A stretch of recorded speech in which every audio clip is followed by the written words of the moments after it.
Bonjour à toi, mon bro, j'espère que tu vas bien. Pendant qu'on se parle, je vais me délecter de ce petit verre d'eau. Parce que, attends, la batterie est un peu faible. Ouais, parce que je vais aller à la salle et je m'hydrate un petit peu avant de faire ma séance, tout simplement. Bon, je me suis rasé et je me suis foiré la moustache, donc ne te fous pas de ma gueule si j'ai l'air d'avoir 20 ans. Et alors, faut que je me rase les cheveux aussi, parce que là, ça commence à devenir un peu trop. Attends, est-ce que je suis toujours dans le cadre? Non. Monter un peu. Voilà, parfait, nickel. Donc, écoute, ça fait une semaine qu'on s'est pas vu. Les choses se passent plutôt bien. Cette semaine-ci, c'était la dernière semaine avec la diète que j'avais avant, et comme mon poids bougeait pas trop jusqu'à vendredi. Vendredi, j'ai perdu 1 kg, mais bon, faut savoir que vendredi, j'ai fait 30 000 steps, plus du kitesurf. C'est un genre de... Enfin, peut-être que tu connais, mais kitesurf avec câble. Et comme c'est la première fois, j'ai passé 20 minutes au moins, je pense, à juste nager aussi pour à chaque fois retourner à la berge, parce que c'est sur un lac. C'est assez sympa d'ailleurs. C'est vraiment fun. Ça m'a appris un peu à faire un autre sport, c'est plutôt cool. Je pense que je le referai sûrement, parce que c'est vraiment intéressant. Même si je suis pas hyper bon, parce que bah, c'est la première fois, donc c'est logique, tu vas pas être super fort à un sport que tu n'as jamais fait, mais c'était quand même plutôt drôle. J'ai quand même réussi à faire quelques tours, mais c'était, il fallait se mettre à genoux sur la planche, là il n'y a pas de problème. Et après j'ai essayé de le faire en me relevant, c'était beaucoup plus compliqué, mais j'ai eu que 2 essais, donc c'était un peu dur d'arriver à te moyenner avec 2 essais. Je pense que la prochaine fois, j'essaierai directement de me lever. Enfin bref, ça pour te dire que ouais, j'ai perdu 1 kg avec ce truc. Sachant que ça faisait 2 semaines que j'essayais de perdre quelque chose et ça ne marchait pas. Donc, changement de diète, parce que je vais pas faire 30 000 steps tous les jours jusqu'à la compète. L'objectif quand même, c'est de pouvoir quand même garder un maximum d'énergie, de pouvoir garder les steps pour la fin, pour vraiment perdre ce qu'il y a à perdre en dernier. Et c'est d'augmenter la dépense le plus tard possible. Et donc, voilà, quoi, ici, la diète dans laquelle je suis passé est à 1900 calories. J'ai les glucides uniquement autour de l'entraînement, chose qui était un petit peu différente par rapport à avant. Avant, j'ai les glucides plutôt en journée.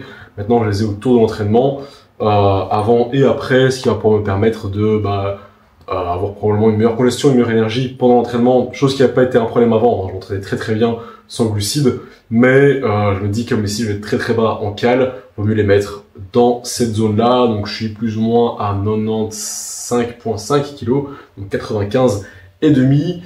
Ça commence un peu à strier sur les endroits où il y a besoin que ça strie, sur les pecs aussi d'ailleurs, ça commence à avoir une bonne découpe. Donc ce niveau-là, je suis plutôt content. Et alors hier, j'étais chez mes parents pour le week-end. D'ailleurs, l'entraînement que tu vas voir, je l'ai fait dans une salle là-bas, et après j'ai fait un petit posing dans le jardin, au soleil. Malheureusement, j'ai un peu mal géré la lumière, donc il y a beaucoup d'ombre portée, donc je ne ferai pas ça souvent. Et d'ailleurs, je ne retournerai pas chez mes parents avant la fin de la prep, parce que c'est un... Calme-toi frère. Parce que c'est impossible pour moi de manger correctement en étant là-bas. Donc, c'est mort, je reste chez moi jusqu'au jour J. J'y retournerai après, et je pense qu'après, je n'y retournerai pas avant la compète en novembre, parce que je te dis, je peux pas manger correctement. Donc c'est vraiment impossible. Il y a trop de tentation, frère. C'est abusé. Il y a des maltesers partout, j'adore les maltesers. Il y a de la glace, il y a des magnums, des trucs spéculoos et tout. Enfin, frangin. Quand t'es en prep, c'est pas, tu peux pas être dans un endroit où il y a autant de tentations. Déjà que c'est toute la semaine, je suis au travail, la tentation autour de moi toute la semaine, genre des bars et tout, chocolaté, tout ce que tu veux, des chips non caloriques, enfin bref, j'ai plein de tentations face à moi toute la journée. Si en plus le week-end je dois aller à un endroit et encore de tentations, ça va pas. Je préfère rester chez moi, au moins je sais ce que j'ai dans mon frigo, c'est pas intéressant à manger, donc je suis pas tenté de le bouffer, quoi, tu vois. Je te ferai peut-être une vidéo vlog où je te montre un peu tout ce que je mange, comme ça tu verras un peu plus l'entièreté de la diète, et cette fois-ci je te filmerai tous les repas, comme ça tu pourras vraiment voir tout ce que je mange sur une journée, quand je suis en version hardcore de la prep. Je l'ai appelé ça le Doomsday Protocol, parce que je pensais pas le faire aussitôt, mais bah pas le choix, hein. Si ça sèche plus, et donc aux grands mots, les grands remèdes. Je vais en préparer en même temps mon pré-workout pour mon entraînement. Et sinon, comment ça se passe dans ma tête? Écoute, j'ai été faire ma thérapie aujourd'hui, ce matin. C'était encore intéressant. Maintenant, c'est de la thérapie comportementale, tu vois. Et donc, j'apprends à chaque fois des nouveaux outils pour mon comportement, pour ma vie de tous les jours, enfin c'est assez intéressant. Aujourd'hui c'est plutôt focus sur comment réagir face à des choses négatives qui peuvent m'arriver. Bon, en général, quand j'ai une chose négative qui m'arrive, j'arrive à plutôt bien gérer les choses, c'est-à-dire que je ne m'accable pas à mon sort, je suis très dans le action-réaction, tu vois, genre il se passe quelque chose de négatif qui m'est arrivé, qu'est-ce que je peux faire pour contrer ça? Alors après, j'essaie toujours de trouver une solution qui est positive et qui ne va pas aggraver le problème, mais plutôt justement essayer de résoudre le problème de la meilleure façon possible, essayer de ressentir l'émotion, ça m'arrive, genre par exemple si je ressens de la colère ou de la tristesse, de la ressentir, et puis après de me dire, bon écoute, voilà, qu'est-ce que je peux faire maintenant pour résoudre ce problème, ou s'il ne peut pas être résolu, juste admettre le fait que je ne peux juste rien y faire, et que c'est la vie, et que c'est comme ça. Donc par rapport à ça, en général, ça va, je suis assez bon là-dedans, entre guillemets, ça n'a jamais été un très très gros souci, j'ai jamais vraiment eu, ce truc de là où tu t'as passé une mauvaise journée, parce que t'es arrivé un truc en début de la journée, et toute ta journée tu penses que à ça. Non, genre moi il m'arrive une merde au début de la journée, je dis ah zut, puis après vas-y je passe à autre chose, je fais le reste de ma journée normalement, et puis voilà, tu vois, même des fois terribles, hein, mais bon, tu peux pas non plus, si tu ne peux rien y faire sur le moment, ça ne sert à rien de l'avoir en tête constamment, voilà. Si tu es comme ça, si tu es très anxieux quand tu as des problèmes qui t'arrivent, etc., et que tu ne peux rien y faire, tu peux rien faire, c'est tout, juste accepte le fait que tu ne peux pas toujours avoir une action ou une emprise sur les choses qui t'arrivent. Des fois, elles t'arrivent et tu ne peux pas les changer, les modifier, tu ne peux que les accepter. Bon, j'espère que c'est un peu coupé, monsieur. Ah, sur 19%, c'est bon, tranquille. Donc voilà. Par contre, là, la chose sur laquelle je me suis le plus concentré ces dernières semaines, enfin même ces derniers temps, c'est sur le respect de soi. Tu sais, j'avais beaucoup parlé de l'estime de moi-même dans la première vidéo, je crois la première ou deuxième, du fait que j'avais une estime de moi qui était négative, mais je pense ne pas vraiment avoir 100% expliqué le fondement de cette estime de moi si basse, tu vois. Et c'est parce qu'en fait, je pense que depuis toujours, ouais, je pense, plus ou moins, j'ai toujours pensé que les gens ne pouvaient pas aimer le vrai moi, tu vois. Que si les gens m'aimaient et m'appréciaient, c'était pas, ils m'appréciaient pas réellement. Soit ils me mentaient, genre ils me disaient je t'aime ou je t'apprécie, une chose c'était un mensonge pour pouvoir me garder auprès d'eux, ou ils aimaient ou ils apprécient une image qu'ils ont de moi, qu'ils pensent être le vrai moi, mais pour moi, ce n'est pas l'image réelle que j'ai de moi-même, tu vois. Et du coup, parce que fondamentalement, l'image que j'ai de moi-même, enfin en tout cas que j'avais de moi-même, et l'idée que je me faisais de moi-même, c'était pas possible de pouvoir l'apprécier et l'aimer. Je me disais, si les gens savaient vraiment qui je suis, fondamentalement, ils pourraient pas aimer cette personne-là, tu vois. Ils ne peuvent aimer que la perception qu'ils ont de moi, ou alors ils me mentent, tu vois. Bon, il faut dire que si tu penses ça de toi, c'est très très difficile de pouvoir construire des relations saines avec des gens si dans ta tête, c'est impossible que les gens puissent t'apprécier et t'aimer, ou alors si tu te dis que ils t'aiment parce qu'ils pensent que tu es ceci. Parce que dans ce cas-là, à ce moment-là, et c'est ce qui a toujours été le cas, dans ma tête, je me dis, je vais les décevoir. Alors moi, ils vont voir qui est réellement qui je suis, ils vont voir comment moi je me perçois moi, ils seront automatiquement déçus, et donc ils vont me délaisser, ils vont me lâcher, ils vont m'abandonner, parce que tu ne peux pas aimer le vrai Karim, tu vois. Bah, c'est un peu sombre hein, comme façon de penser. Je parle pas sombre, mais c'est un peu défaitiste, tu vois, comme manière de penser. Et je me rendais pas compte en fait que c'était cette manière-là, c'était cette vision-là que j'avais de ma personne. Et que du coup, effectivement, ça ne va faire que détruire mes relations humaines si je ne fais que penser comme ça. Alors pourquoi je parlais du respect de soi? Ouais, parce que du coup, à ce moment-là, tu peux pas te respecter, ni respecter les autres. Enfin, surtout, tu peux pas respecter les autres si tu te respectes pas toi-même, tu vois. Donc ouais, j'ai toujours eu une estime très basse, en fait. Et je pensais surtout que mes parents, je crois que c'était aussi lié par rapport à ça, je pense, mes parents avaient une estime de moi aussi négative que celle que j'avais de moi-même, tu vois. Je me suis toujours dit qu'il pouvait pas croire en moi et qu'il pensait que j'étais, je vais pas dire raté, mais déçu en fait, simplement, tu vois. Parce que je me disais, ouais, mes parents ils sont autant déçus de moi que je ne le suis de moi-même, et du coup, j'avais aucun respect pour ma personne, je prenais pas soin de ma personne parce que j'avais une image négative de qui j'étais. Et si tu respectes pas toi-même et que tu t'aimes pas toi-même, tu respectes pas les gens autour de toi et tu n'aimes pas les gens autour de toi. Pas dans le sens où tu les détestes, mais dans le sens tu sais pas activement le faire, tu vois.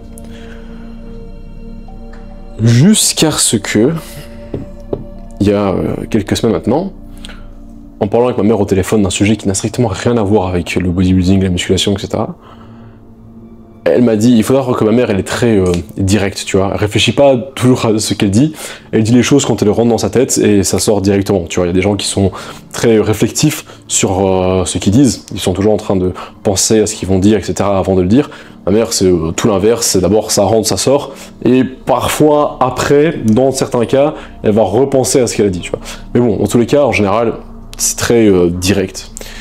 Et je parlais d'une chose que je voulais faire. Elle m'a dit, tu sais, Karim, quand tu veux quelque chose, je sais que tu t'en donnes toujours les moyens et que tu fais tout pour y arriver. Je vais pas te mentir, quand elle m'a dit ça au téléphone, dans la conversation, j'ai fondu en larmes, et elle le sait même pas en plus, parce qu'on était au téléphone, donc elle a même pas entendu. Et ça m'a profondément touché. Parce que j'avais besoin d'entendre de ma mère, en fait, qui croyait en moi. Et sur le moment, je me suis dit, putain, tes propres parents, enfin ta mère, croient plus en toi que toi-même tu crois en toi. Genre, je crois en moi moins que ma mère croit en moi. Mais j'ai jamais su que ma mère croyait en moi comme ça, tu vois, de cette manière-là. Depuis ce jour, j'ai plus aucune raison de douter de moi-même. Parce que c'est plus permis. Je peux pas me permettre de douter de moi-même, pardon, si ma mère elle-même ne doute pas de moi-même et a finalement une certaine confiance en mes capacités et en moi. Donc depuis ce jour-là, je pense que ça a débloqué aussi quelque chose intérieurement, ça m'a fait beaucoup de bien de l'entendre. Et je suis pas le genre de personne qui a besoin d'entendre je t'aime 15 fois, tu vois, genre j'ai pas besoin de l'entendre, je t'aime. Par contre, c'est le genre de choses que j'ai besoin d'entendre, genre entre guillemets des mots d'encouragement et d'estime en fait. Pour moi, ces mots ont tellement plus d'impact sur mon âme que des mots d'amour, d'une certaine manière. Je suis pas en train de dire ça pour toi, frérot. Hein. Viens pas me dire des trucs chelous et tout après. C'est moi, juste moi qui réfléchis tout haut. Enfin bref, tout ça pour te dire que respecte-toi toi-même. Et c'est aussi pareil, c'est un peu comme l'amour pour soi. C'est tu peux pas respecter les autres si tu n'as pas du respect envers toi. Et pour avoir du respect envers soi, je pense qu'il faut avoir une certaine estime de soi et estime des autres. Après aussi pour les respecter. N'hésite pas à dialoguer avec tes parents si certains soucis que tu as viennent de là. Je pense que c'est important, en tout cas pour moi. Juste dans une conversation, parce qu'on dialogue, et ben voilà, il y a eu ça qui a débloqué quelque chose en moi et c'est hyper important. Et puis on va pousser à la salle. Voilà. Désolé, hein, mon cerveau, frérot, il est en mode ralenti un peu parce que j'ai pas beaucoup de glucides. Donc je réfléchis très lentement. Et déjà que de base, je réfléchis pas très vite, alors là, laisse tomber quoi. Enfin bref, du coup, je te laisse avec l'entraînement que j'ai fait hier, ainsi qu'avec le posing, et je te retrouve peut-être dans la semaine ou la semaine prochaine, je verrai. Je verrai encore le sujet de la vidéo, je sais pas si ce sera directement le All I Eat in a Day ou autre chose. Mais voilà, bonne vidéo à toi, je te fais déjà des gros bisous, et à la prochaine.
Au sujet des maladies du rosier, il faut vraiment éviter quand tu arroses, d'arroser. Il faut...